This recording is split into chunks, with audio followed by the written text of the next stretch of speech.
बिस्मिल्लाहिर्रहमानिर्रहीम। The blank page official में आपको खुशामदीद कहते हैं। अगर आप नए हैं इस चैनल पर तो सब्सक्राइब ज़रूर करिएगा और बेल आइकन को प्रेस करना ना भूलिएगा।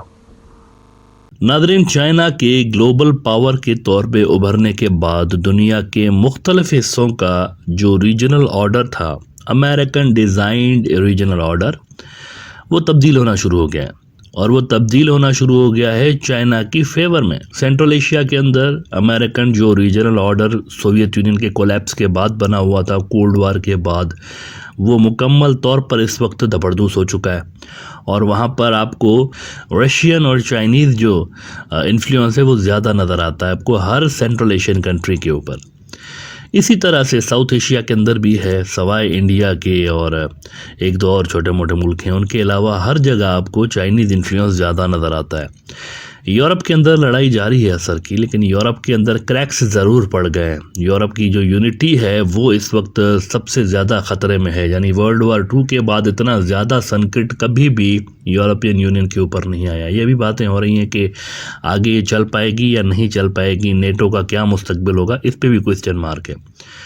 लेकिन मिडल ईस्ट एक बड़ा इंपॉर्टेंट रीजन है, बहुत ज़्यादा इंपॉर्टेंट रीजन है। पहली कोल्ड वार के दौरान भी सोवियत यूनियन और अमेरिका की जो इन्फ्लुएंस की लड़ाई थी, उसका जो मरकज़ था, आप यूँ समझें कि बड़ी हद तक मिडल ईस्ट भी था।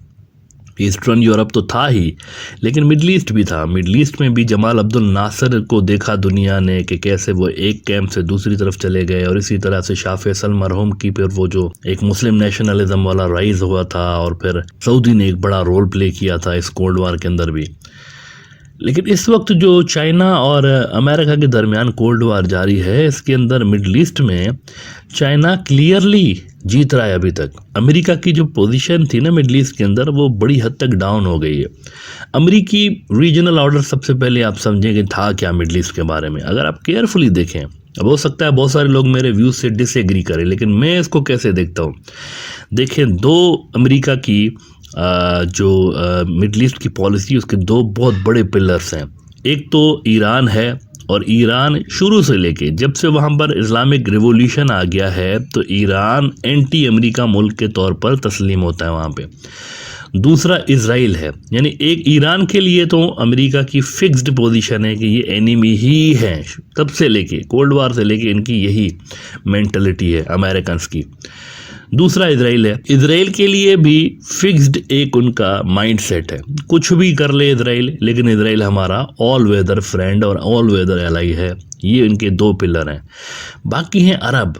अब अरब जो हैं, पहले कोल्ड वार के अंदर भी और अब भी स्विंग होने वाली इस इनके अंदर रियासतें रही हैं। कुछ अरब मुल्क जो थे सोवियत यूनियन की तरफ चले गए थे, कुछ जो थे अमेरिका की तरफ चले गए थे। इस वक्त क्या सूरत हाल है?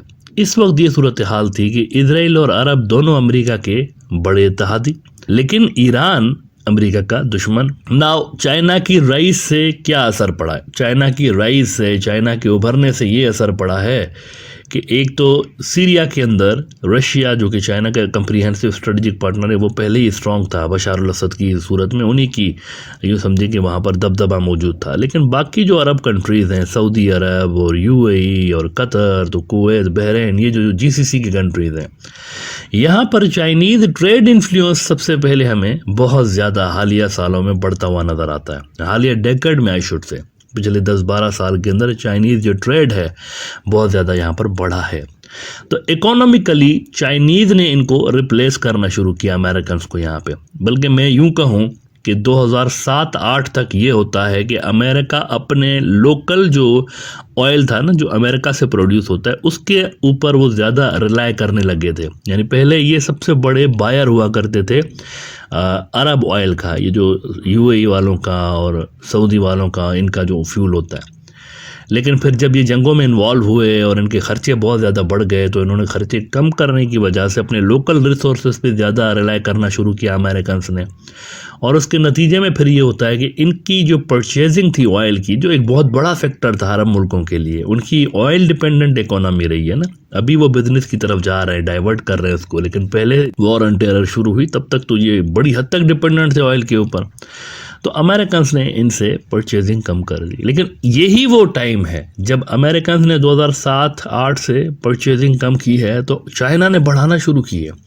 ज़रा अजब सा ट्रेंड देखें, उस वक्त चाइना थ्रेट के रूप में अमेरिका के लिए नहीं उभर रहा था। ये तो कोई 2010-11 से लेके अमेरिकन ने खुल के बात करना शुरू की। नज़र थी इनकी चाइना के ऊपर कि ये मिडल ईस्ट में क्या कर रहे हैं, लेकिन बात नहीं करते थे खुल के। पांडा डिप्लोमेसी थी उधर भी चाइना की तरफ से, वो भी खुल के बात नहीं करते थे। लेकिन ये हो ज़रूर रहा था। अमेरिकन ने कम कर दी थी ऑयल अपनी उनसे परचेज करना, और चाइनीज़ ने बढ़ा दी थी। तो ट्रेड का वॉल्यूम जो था ऑयल के अलावा भी, और स्पेशली तो ऑयल है ना, क्योंकि सबसे बड़ी कमोडिटी वो है, तो यहाँ से चाइनीज़ ने अमेरिका को रिप्लेस करना शुरू कर दिया था ऑलरेडी।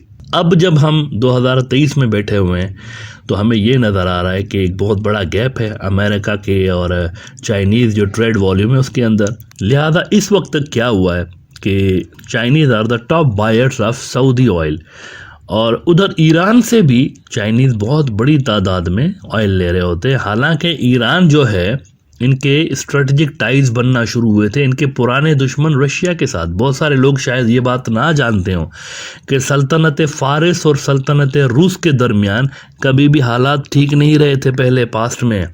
तो रशियंस और चाइनीज़ एक दूसरे को, यानी यूँ समझिए कि कोई बहुत बड़ा दोस्त नहीं समझते थे। ये तो अमेरिका ने दोनों को तंग करना शुरू किया तो ये दोनों करीब आना शुरू हो गए और स्ट्रेटजिक पार्टनर्स बन गए दोनों। हालांकि पहले ऐसा नहीं हुआ करता था। इसी तरह से चाइनीज़ जो थे वो भी अमेरिकन फैक्टर की वजह से और अपनी एनर्जी की नीड्स की वजह से ईरान से क्लोज होना शुरू हुए। तो सूरत हाल कुछ यूँ बन गई कि चाइनीज़ के अच्छे रिलेशन, बहुत ज़बरदस्त रिलेशंस बन गए इन 10-15 सालों के अंदर, ईरान के साथ भी, अरबों के साथ भी।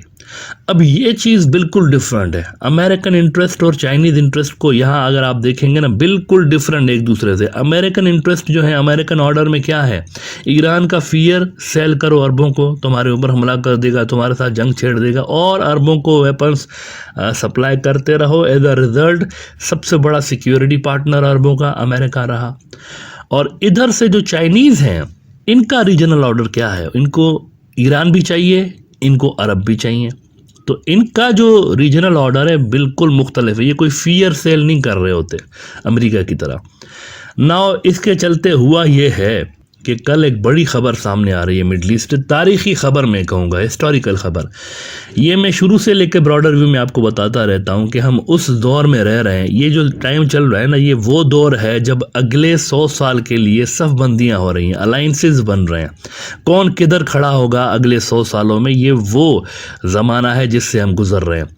ईरानियों ने और सऊदियों ने सुलह कर ली, आपस में दोस्ती कर ली है। अब ये सेटबैक है वाशिंगटन के लिए, क्योंकि वाशिंगटन का रीजनल ऑर्डर तो ये नहीं था ना। वाशिंगटन वाले ईरान को तो दोस्त नहीं कंसीडर करते थे, और इसी तरह सऊदीज़ भी पहले बीच में देखें काफ़ी इनके दरमियान टाइज गड़बड़ हो गए थे।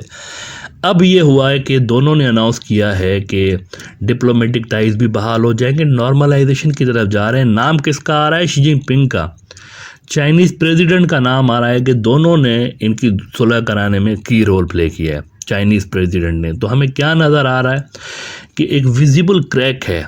अमेरिका का जो मिडल ईस्ट के अंदर एक ऑर्डर बना हुआ था, एक निज़ाम बना हुआ था, उसके अंदर क्रैक पड़ गया कि उसके एक इत्तेहादी सऊदी अरब, उसके दुश्मन, अमेरिका के दुश्मन ईरान के साथ मिल गया है, यानी दोनों की सुलह हो गई है। और सऊदी के अंदर आप याद रखें कि मोहम्मद बिन सलमान के अपने साथ भी अमेरिकन का रवैया कुछ ज़्यादा बेहतर नहीं रहा। लेकिन मोहम्मद बिन सलमान तो मोहम्मद बिन सलमान है, उसने खुद को, हालांकि है 36-37 साल का नौजवान है, कोई एक बहुत बड़ा कहते हैं ना, कोई एजेड किस्म का नहीं है, लेकिन इसकी पॉलिसीज़ के अंदर डेप्थ बढ़ी है। सऊदी के हवाले से जो है ना, ये उसके नेशनल इंटरेस्ट के हवाले से इसने आपको कई ऐसे फैसले वो करता हुआ नज़र आ रहा है जो कि वेस्ट के अंदर कई मुल्कों को पसंद नहीं है। मिसाल के तौर पर देखें, इसने तुर्की को क्लोज़ किया, हालांकि तुर्की और सऊदी के रिलेशंस आपस में बीच में बहुत ख़राब हो गए थे। इस वक्त क्या हो रहा है? $5 अरब रखवा रहे हैं तुर्की के सेंट्रल बैंक में। ज़लज़ले के बाद उनको शदीद ज़रूरत थी तुर्की को फाइनेंशियल असिस्टेंस की, वहाँ पर ये रखवा रहे हैं सऊदी वाले। और कतर तो खैर जिस दिन ज़लज़ला आया था उसके दूसरे दिन कतर का अमीर वहाँ पहुँच गया था, और कतर वाले ऐसे ही वहाँ पर रिलीफ का काम कर रहे थे जैसे कि कोई उनके अपने मुल्क में आया हुआ ज़लज़ला। इतनी हेल्प कतर ने की है उनकी। और कतर और सऊदी के भी आपस में ताल्लुकात ख़राब थे तो वो भी बड़े ज़बरदस्त हो गए। और इसके अलावा सीरिया देखें आप, सीरिया को अरब लीग से ही निकाल दिया गया था, लेकिन वहाँ पर भी आपको मैं ये बता दूं, आपको बड़ी खबर, सीरिया के टाइज बहाल हो गए, यूएई के साथ भी, सऊदी के साथ भी, इजिप्ट के साथ भी, सबके साथ। तो इनको दोबारा अरब लीग में लाने की कोशिश की जा रही है सीरिया वालों को। तो मिडल ईस्ट चेंज हो रहा है मुकम्मल तौर पर। वहाँ जो है ना, जो पुराना रीजनल ऑर्डर था वो धपड़धूस हो चुका है ऑलरेडी, और इसको रिवाइव करना काफ़ी मुश्किल है। एक इत्तेहादी बचा हुआ है अमेरिका का, पुराने रीजनल ऑर्डर के अंदर एक ऐसा इत्तेहादी है जो कि अभी भी अमेरिकन लाइन लेता है मुकम्मल तौर पर, और वो है इजराइल। अच्छा, हालांकि अमेरिकन खुद भी अपने इत्तेहादियों के दरमियान सुलह करवाना चाह रहे थे पिछले कई सालों से, लेकिन उनको पता था चाइनीज़ क्या कर रहे हैं वहाँ पे।